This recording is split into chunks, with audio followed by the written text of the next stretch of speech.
Online दवाइयों की अवैध बिक्री, भारी डिस्काउंट और नकली व नशीली दवाइयों के बढ़ते खतरे के विरोध में देश भर के साथ छत्तीसगढ़ में भी दवा विक्रेताओं ने 24 घंटे का बंद रखा।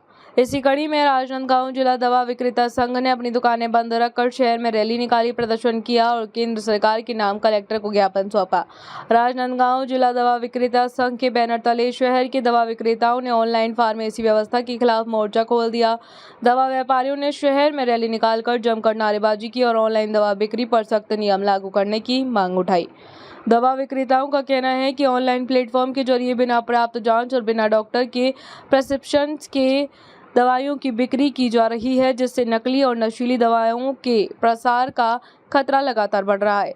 इससे मरीजों की सेहत और सुरक्षा के साथ खिलवाड़ हो रहा है। संघ ने केंद्र सरकार से मांग की है कि ऑनलाइन नकली दवाओं की बिक्री पर तत्काल रोक लगाई जाए, बिना प्रिस्क्रिप्शन दवा बिक्री बंद की जाए तथा छोटे मेडिकल स्टोर संचालकों को सुरक्षा और समान अवसर प्रदान किए जाएं। दवा विक्रेता संघ के पदाधिकारियों ने बताया कि देश भर में करीब 12,50,000 छोटे दवा विक्रेताओं के रोजगार पर संकट मंडरा रहा है। उन्होंने कहा कि यदि जल्द ठोस कार्रवाई नहीं की गई तो आंदोलन को और उग्र किया जाएगा। जी, मान लो का प्रमुख काम जो है डॉक्टरों के मिलने के अलावा, प्रिस्क्रिप्शन जनरेटर के अलावा मेडिकल में भी जाना होता है और मेडिकल हमारे एक स्तंभ है जो हमारे जीविका के लिए बहुत ज़रूरी है, क्योंकि हमारे प्रोडक्ट जब मेडिकल में अवेलेबल होते हैं तभी हम अपना टारगेट कर पाते हैं। आज जो ये ऑनलाइन फार्मेसी से न केवल लोकल दुकानदारों को बल्कि हमें एमआरओ को भी बहुत दिक्कत होती है कि कोई अगर लोकल पब्लिक अगर ऑनलाइन दवाई मंगा लेता है, पहले तो दवाई की गुणवत्ता उसको नहीं मिल पाती, नकली दवाइयों मिलने के चांसेस होते हैं। दूसरे, पूरी दवाइयाँ नहीं मिलने के कारण अधूरे डोज की समस्या हो जाती है।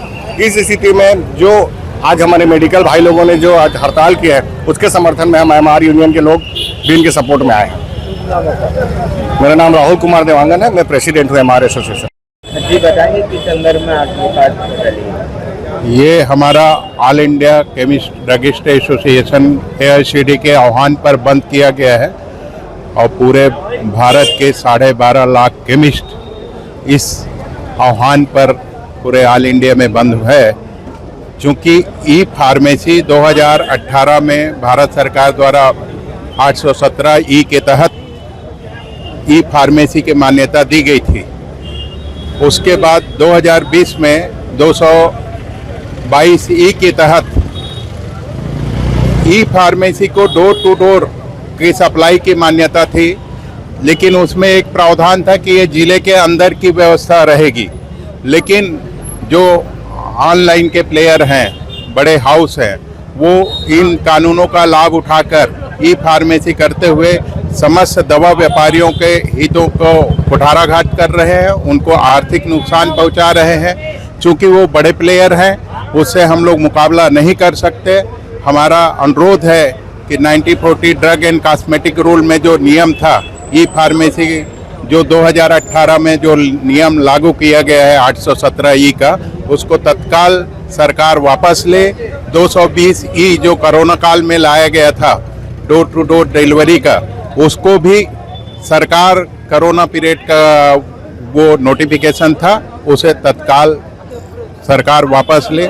हम लोग 2021-22 से लगातार पत्राचार कर रहे हैं, लेकिन सरकार सुनी नहीं, तो मजबूर होकर हमको बंद के रास्ते पर चलना पड़ा और हम पूरे भारत देश में यह आंदोलन, लगभग पूरे भारत देश में आंदोलन चल रहा है। ये रैली आपकी कहाँ से? ये रैली हमारे शहर के मुख्य सड़कों पर, मुख्य व्यावसायिक एरिया से होते हुए कलेक्ट्रेट पे जाके हम ज्ञापन देंगे प्रधानमंत्री के नाम से। जरूरी दवाइयों का कैसे? जरूरी दवाइयों के लिए हमने व्यवस्था दी है, हेल्पलाइन दिया है। साथ में जो धन्वंतरी मेडिकल है, प्रधानमंत्री का जो है, उसमें हमारी लड़ाई जनता के बीच नहीं है, उनको असुविधा ना हो इसका हम ख्याल रखेंगे। आपात स्थिति में दवाइयों का जो आपूर्ति है वो पूरी तरह होगी। जनता से हमारी लड़ाई नहीं है, सरकार के नियमों से विरुद्ध है। मैं देवव्रत गौतम, पूर्व संगठन सचिव, Chhattisgarh chemist and druggist association. जी भैया बताएंगे, आप लोग का राष्ट्रव्यापी हड़ताल है? ये राष्ट्रव्यापी हड़ताल जो है वो ऑल इंडिया केमिस्ट एंड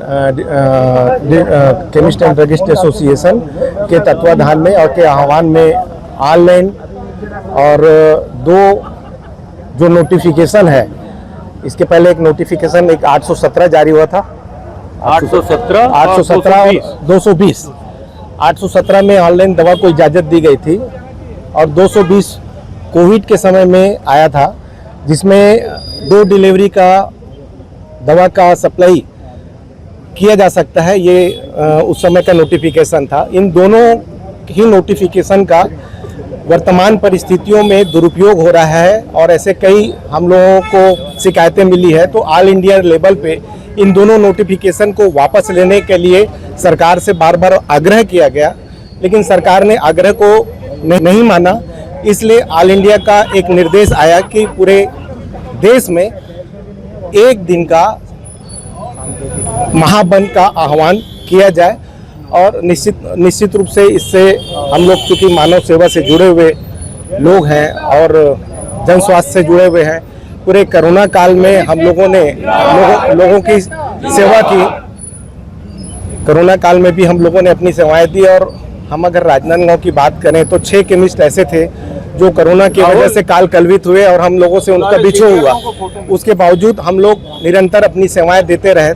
सरकार के अंदर में कहीं ना कहीं संवेदनशीलता की कमी है। इन सब को चीज़ों को देखते हुए राष्ट्रीय स्तर पे ये बंद का आह्वान किया गया है और आज के इस समय में पूरे राजनांदगांव जिले के आसपास के और ग्रामीण क्षेत्रों से केमिस्ट लोग बहुत उत्साह के साथ शामिल हुए हैं। हमारे साथ मीडिया के मित्र हमको सहयोग कर रहे हैं। मैनेजर एसोसिएशन, दवा प्रतिनिधियों का एसोसिएशन और आईएमए में बहुत सारे डॉक्टर्स जो हैं आज उन्होंने ओपीडी बंद रखी है हमारे बंद के समर्थक में। मैं आप सभी को बहुत बहुत धन्यवाद ज्ञापित करता हूं।